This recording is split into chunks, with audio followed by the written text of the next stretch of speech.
Here's a quick video on how to, if you're driving and your car sounds like it's falling apart, like the engine is broken, and you think is the exhaust manifold that messed up on it.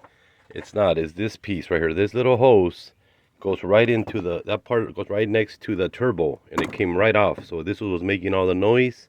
I went down there, pushed it in, and it stopped, and it was off like this a little bit. So remember, this piece goes right on this little radiator right here.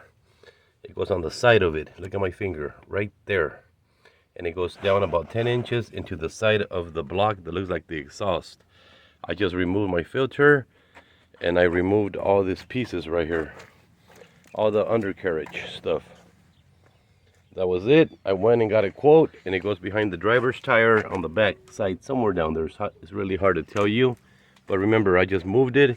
There's the two screws that hold it in, two on the bottom, two on the top. And here's the part, a little tiny little thing that should be a recall, but it's not. So now I'm gonna go grab it, and here's a part number in case somebody needs to see it. Right there.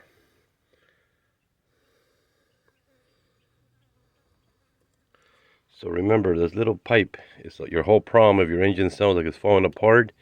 I took it to a mechanic. He quoted me $1,200 to replace the exhaust manifold. And when I went down there and looked at it, I got lucky. It was only this little thing that was just a little bit loose. That's all there was. So now I'm gonna go buy it for $86. You can order it online for $56, but I just want to get the original. But hopefully it's not a Ford, because Ford, by the looks of it, didn't make a good brand. Hopefully it's a Chinese made one that might make better quality.